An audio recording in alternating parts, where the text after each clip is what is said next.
En ce qui me concerne, si je ne fais pas travailler mon cerveau, je ne suis pas heureux. Je peux faire 10 chevaux par jour. Je pense que c'est juste un aspect purement, on va dire, répétitif, lucratif, qui n'est pas intéressant, qui n'est pas vraiment intéressant. Bon, ça fait un peu pompeux, il y a beaucoup de livres derrière moi, mais je vous rassure, je n'ai pas tout lu. Bonjour, je m'appelle Philippe Benoît, je suis vétérinaire, j'ai 54 ans. Je suis diplômé de l'école vétérinaire d'Alfort et très récemment, du fait que j'habite aux États-Unis depuis 5 ans, j'ai passé le diplôme de l'American College de Sport Medicine and Rehabilitation.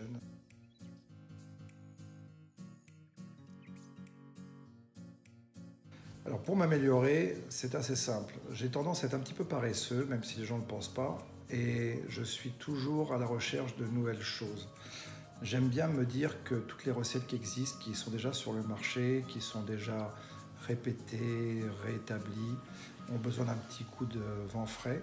Et je pense que j'essaie toujours de trouver des moyens de soigner les animaux avec une approche un peu différente. Alors, je me suis intéressé aux médecines douces, je me suis intéressé aux médecines régénératives de plus en plus. Et je pense que ce sont des choses qui vous permettent d'être un petit peu plus curieux, de faire travailler le cerveau.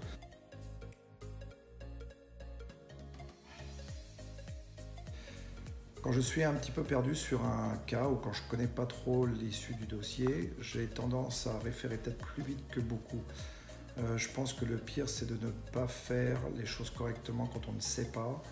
Je pense que quand on voit un cheval plus de 2 fois pour la même chose, la même raison, la même consultation, c'est pas sérieux, il faut aller voir quelqu'un, il faut se renseigner. Et je pense qu'on peut faire des bons référés. C'est peut-être ce qui manque beaucoup dans notre profession, parce qu'il y a beaucoup d'ego qui doit être un petit peu mesuré à mon sens.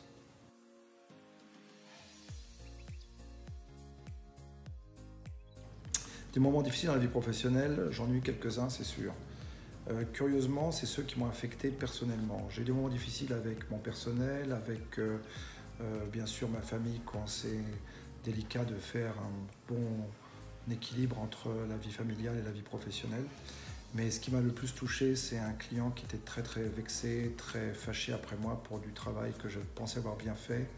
Ça s'est terminé en procédure, bien sûr. Et j'ai été touché dans le sens où j'avais en plus impliqué un confrère pour faire les choses au mieux. Le confrère s'est un petit peu débiné, donc j'ai été très déçu. Malgré tout, bon, on essaye d'assumer, ça s'est fini pas trop mal, mais je ne vous cache pas que ça a été de nombreuses nuits blanches et ça fait partie, je pense, des moments très difficiles de la profession. Et je pense qu'aujourd'hui encore, les confrères qui m'appellent et qui ont des soucis avec des clients qui se plaignent et qui veulent aller au tribunal, c'est toujours le moment où on vraiment doute de soi parce qu'on est tellement occupé par son métier, on passe tellement de temps la tête dans le guidon qu'on a besoin de se retrouver un petit peu soi-même et de se dire vraiment qu'est-ce qu'on a fait de mal et comment communiquer mieux. Et je pense que tout le problème qu'on a souvent avec nos clients, c'est uniquement avec une communication qui était défectueuse.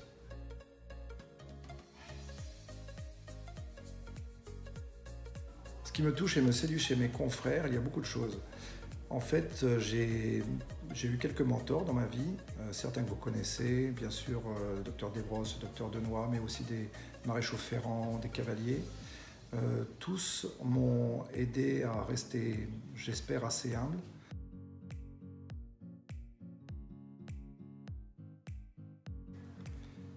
Oui, la transmission de l'information, la transmission de toutes ces connaissances est très importante pour moi. Il est très triste de voir qu'avec tous ces médias que nous avons autour de nous, il y a encore un savoir-faire, il y a encore une façon d'observer, une façon de décrire les choses que l'on voit dans tous les métiers qui ne pourra pas se faire autrement que par le biais de contacts humains, par le biais peut-être de procédés technologiques un petit peu plus sérieux que juste des conférences. Donc je pense que le coaching, le fait d'avoir quelqu'un à côté de soi, le fait de le rencontrer ou de le contacter régulièrement permet de transmettre l'information. Et au-delà de la transmission, il y a un partage. C'est-à-dire que j'ai l'impression d'apprendre autant quand je suis avec quelqu'un parce qu'il éveille ma curiosité, il met en doute quelquefois ce que je fais et ça me permet d'être un petit peu meilleur à ce que je fais ou d'être en tout cas moins mauvais. Donc cette transmission, je pense qu'elle est importante. Bien sûr, on aura toujours les livres, on aura toujours l'Internet, on aura toujours ces choses-là, je pense, dans le futur. Mais encore une fois, le contact humain, la sensation, utiliser nos 5 sens que nous utilisons très peu aujourd'hui au contact de l'animal serait bien sûr idéal à transmettre.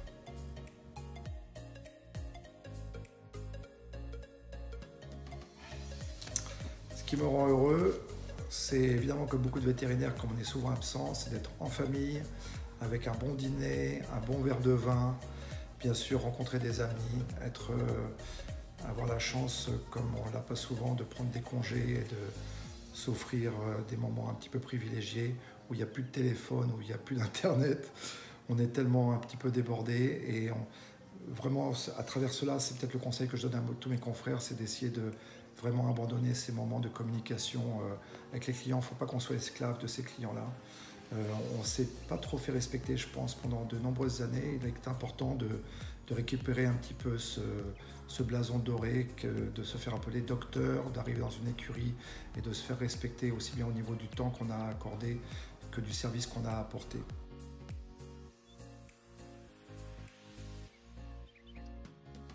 Effectivement, quand j'ai entendu parler de ce projet et que Olivier, qui est un bon ami, m'en a parlé, j'ai été assez séduit. Premièrement parce que j'ai été enseignant tout au début de ma carrière de vétérinaire à l'école d'Alfort en nutrition et physiologie d'exercice avec le professeur Voltaire à l'époque. Et j'ai toujours souhaité par la suite communiquer avec mes confrères de tous âges, partager surtout. Et bien sûr, fait beaucoup de conférences en France, à l'étranger. Donc en continuant cet état d'esprit, j'allais dire, j'aimerais bien aussi qu'il y ait quelque chose qui reste après nous, au-delà des livres, au-delà de ce qui ne peut pas se transmettre autrement que par la voix, la pensée, l'échange de regards, la palpation, tous ces sens qu'on a tendance à laisser de côté. Donc voilà une bonne raison de me remettre dans le bain d'un type différent de formation, d'éducation, de transmission.